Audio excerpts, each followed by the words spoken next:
Professor, tudo bem? Eu, Giovana e a Luísa, a gente vai apresentar nosso trabalho agora. Basicamente é um jogo da velha, que a gente resolveu renomear de Matrix, porque a gente resolveu fazer tipo uma brincadeira com o nome, né? Tipo, porque o código em si do jogo da velha, a base de tudo é uma matriz, né? E aí o matriz vem disso, matrizes. E o XO no final é pra lembrar do XO que a gente usa no jogo da velha, né? Aí ficou uma brincadeira assim, Matrix. O sumário, assim, bem breve que a gente vai falar. Primeiro, a contextualização sobre o jogo, né? Como joga, a motivação do trabalho, a relevância do projeto, né? Depois a gente vai falar das funções, mostrar o código em si bem detalhadinho. Depois a gente vai fazer algumas observações sobre os erros que a gente fez durante o processo de desenvolvimento do jogo e também uma demonstração do vídeo, uma demonstração em vídeo, na verdade. E no final, uma recapitulação do projeto todo. Ok, jogo da velha, para introduzir, eu já falei do Matrix, né? A gente fez a brincadeira com o nome. Esse jogo a gente fez para ser multiplayer, no caso, dual player, né? Por exemplo, se eu quiser jogar ele agora, se eu quisesse rodar o código, a Luísa teria que estar comigo aqui na minha casa, jogando no meu computador. E aí seria X contra O, né? É uma matriz 3x3, com 8 possibilidades de vitória, né? São três linhas, 3 colunas ou 2 diagonais. O jogo da velha é um jogo simples e intuitivo, que todo mundo pode jogar. Ele é fácil de aprender, não é nada muito assim desgastante. Ok, motivações e relevância. A gente resolveu escolher esse jogo porque ele é simples, né? E muito fácil de você conseguir jogar. Não precisa de um tutorial nem nada, todo mundo conhece. Ele é estratégico, né? Então, desde a primeira posição que você colocar no tabuleiro, você já tem que estar pensando no que você vai fazer. Ele é prático, né? Você consegue desenvolver seu pensamento rápido, a sua lógica, ajuda a ir bem na matemática. Pelo menos comigo aconteceu isso, né, na escola. São partidas rápidas, que você pode jogar várias e várias vezes. Estimula a velocidade do pensamento, como eu falei. Não tem um público-alvo específico, né? Todo mundo pode jogar. Meu pai sabe jogar, minha avó sabe jogar, minha mãe sabe jogar, o irmão da Luísa sabe jogar. Todo mundo consegue jogar. E ajuda a estimular essa resolução de problemas, né? Como eu falei na matemática. É muito útil. How to play, né? Como jogar. É muito... O jogo da velha, eu acho que não precisa ficar muito tempo falando disso, mas assim, no nosso código é um pouco diferente. Porque ao invés da gente marcar a posição que a gente quer, a gente tem que escrever como se fosse numa matriz, sabe? A posição específica, com uma linha e a coluna que a gente quer colocar. Cada jogador seleciona, né, tipo, sua posição, a coordenada. E aí, a posição tem que estar vazia, óbvio, pra você conseguir jogar. E aí, o jogador tem que completar 3 posições seguidas. Uma linha cheia, uma coluna cheia, uma diagonal cheia. Mas se ninguém conseguir fazer isso, no final vai dar Matrix, né? Da velha. Mas a gente escolheu da Matrix porque é pra fazer a brincadeira com o Juco. Um pouco das funções utilizadas. A gente vai falar disso depois, no caso agora. Mas assim, pra introduzir assim, bem brevemente, a gente usou 4 funções. Que é mostrar tabuleiro, checar a vitória, realizar a jogada e a função Matrix. Certo. O código agora, o corpo do programa. A gente começou na linha 7, inicializando o tabuleiro com uma matriz 3x3. Ela é preenchida com espaços vazios inicialmente, né? E logo abaixo realmente começa a função. Esse tabuleiro é uma lista. Aí a função mostrar tabuleiro, ela usa strings para interpolar posições dessa matriz com as barras e os traços e renderizando assim o visual do gráfico, assim, do tabuleiro 3x3. Logo abaixo a gente tem a função checar a vitória.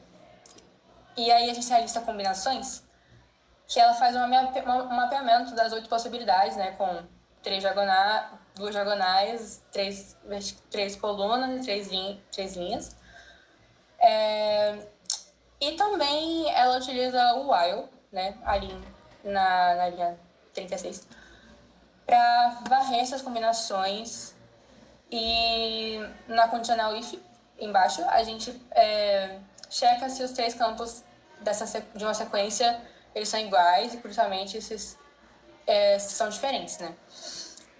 Se ela encontrar uma sequência válida, ela retorna true, verdadeiro. Se o loop terminar sem vencedores, ela retorna false. Agora eu vou falar um pouco das outras funções. Depois dessas, a gente fez a função realizar jogada. Então, ela, enfim, depende do jogador, né? É realizar jogada e aí insere o nome do jogador. Vai começar com um print, então vai aparecer turno do jogador, tal, né? X ou O. E aí a gente criou um loop, né, de jogada. Então ele vai. Primeiro a gente usou a função input, que ela é parecida com a print, né? Então vai aparecer isso na tela. Só que ela é interativa, então o jogador consegue digitar alguma coisa. Então aparece, escolha a coluna 1, 2 ou 3. Escolha a linha 1, 2 ou 3. E aí o jogador vai digitar. Só que usualmente a gente usa linha e coluna como, né? 1, 2, 3, 1, 2, 3.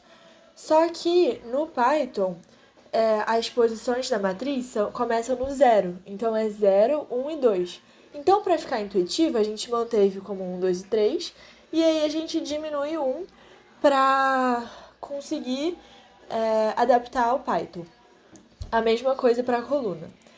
E aí, para evitar erros, a gente adicionou algumas coisas. Então, se a linha não tiver em 0, 1 ou 2, ia dar um erro, né? Porque ia rodar na função de definir, né, a posição e não ia rodar.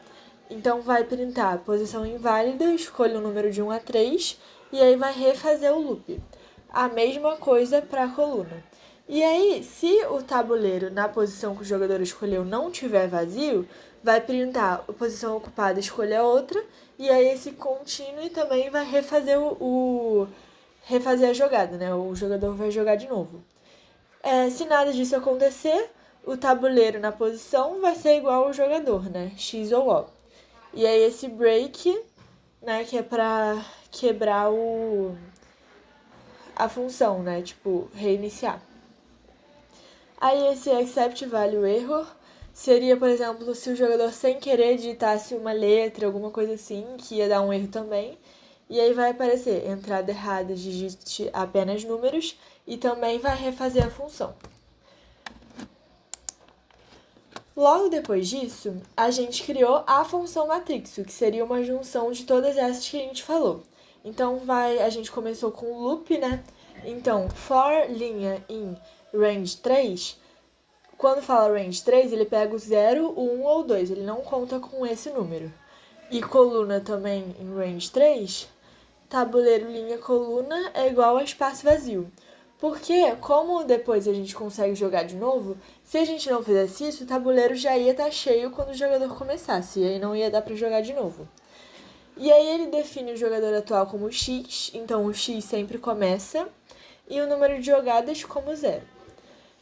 E aí vai printar, né? Bem-vindo à Matrix, selecione sua jogada e fazer outro loop, que seria o loop da jogada, né? Então, o while true vai mostrar o tabuleiro, vai rodar a função realizar jogada com o jogador atual, que a gente definiu, né, como o primeiro sendo X. E aí jogadas mais igual a 1, né? Porque sempre que jogar, vai ter mais uma jogada. E aí, se checar vitória, se a função checar vitória for true, então se ele encontrar uma linha, coluna ou diagonal preenchida com o mesmo símbolo, vai mostrar o tabuleiro, né, para mostrar a jogada, e aí vai printar parabéns, o jogador atual, né, que foi o que jogou, venceu a partida. Se as jogadas chegarem a 9, vai mostrar o tabuleiro, né, para mostrar que ele tá cheio, e aí vai printar o jogo empatou, deu matrixo. porque são 9 posições. Então, se forem 9 jogadas e ele checar a vitória e não encontrar uma vitória, isso significa que deu empate. E aí, logo depois de todas essas, tem o break também, que é para o jogo acabar. E se o jogador atual for X, vai ser O. E se for else, né, que seria se for o O, vai ser o X, que serve para ir trocando o jogador da vez. E aí, jogar novamente é o input, né, que a gente já usou na outra função, que é uma função interativa. Então vai aparecer, vocês querem jogar novamente? Sim ou não? E aí, esse resultado, a gente usa a função upper porque, por exemplo, a pessoa pode escrever sim com letra maiúscula, com todas as letras maiúsculas, e a gente precisa reconhecer qualquer uma dessas possibilidades. Então, se isso for o que ele captar for diferente de sim, ele vai printar fim da partida e vai fechar a função. Se não for, ele não vai quebrar o loop, então vai começar um jogo novo. Então, enfim, vai esvaziar o tabuleiro e tudo. Logo depois disso, a gente colocou matrixo parênteses, que seria para quando a pessoa abrir o código, ele já está rodando. Então, a pessoa não precisa digitar matrixo parênteses para jogar. A gente teve alguns erros, né, durante o processo, que eu vou explicar agora. O primeiro erro foi que o alinhamento da matriz se desfazia. Então, quando a gente botava uma letra, tem os espaços no meio e tem a linha. A linha ia para o lado e aí ficava desalinhado. Isso era porque eu coloquei as aspas na matriz vazia, né? Só que não tinha espaço entre elas. Então, quando tinha letra, isso aumentava e desalinhava. A solução foi bem simples, foi só colocar um espaço entre as aspas para quando colocar a letra ela continuar do mesmo tamanho e adicionar alguns traços no meio também para fazer esse aumento. O segundo erro foi que quando o jogador colocava um número inválido, alguma coisa assim, aparecia na posição inválida, só que ele trocava de jogador. Isso era porque a gente tinha usado o return, posição inválida. E o return, como a gente aprendeu nas aulas, ele fecha a função. E se ele fecha, ia rodar aquilo de mudar o jogador, e aí o jogador ia perder a vez. A solução foi trocar o return pelo print. E o print ia aí continue, que ia rodar de novo. O terceiro erro foi um erro mais estético, então as linhas de texto estavam ficando muito coladas, o que estava prejudicando muito a visualização e o entendimento também, né, porque ficava tudo muito junto. E a solução foi adicionar o /n, que dá espaço, né, pula uma linha em algumas strings para fazer mais espaçado. A gente consegue ver aqui que tinha um bloco de texto e depois as coisas ficaram mais espaçadas. A gente tem um vídeo também de demonstração do programa. Aqui o jogador X começa, ele escolhe a linha 1, depois a coluna 1. Aí troca para o jogador O. E ele escolhe a posição 2 e 2, meio. Depois troca de novo para o X. E aí a jogada continua, né? Até alguém marcar um ponto.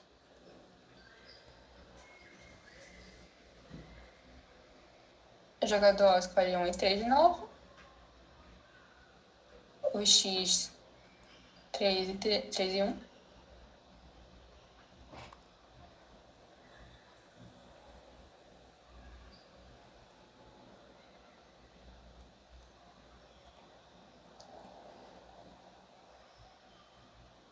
Até que o X ganha.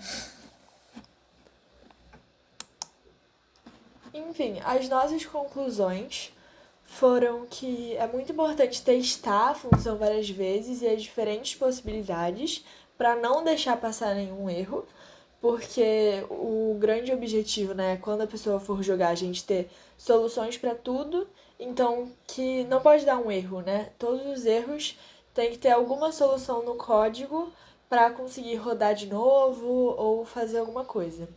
E aí, para as melhorias, a gente pensou em talvez, como a Giovana falou, atualmente a gente joga. As duas pessoas têm que estar no mesmo lugar. Então seria legal uma adaptação para as pessoas conseguirem jogar separadas, ou cada um no seu dispositivo, cada uma em um lugar, isso seria legal. A gente pensou também numa opção clicável, só que a gente gostou, né, também desse formato de matriz, essa coisa de ser, por exemplo, crianças poderem aprender a matriz. Eu joguei, por exemplo, com meu irmão, e aí ele foi pegando e tal, foi muito legal, fui ensinando, né, matriz pra ele de uma forma lúdica. Enfim, é isso.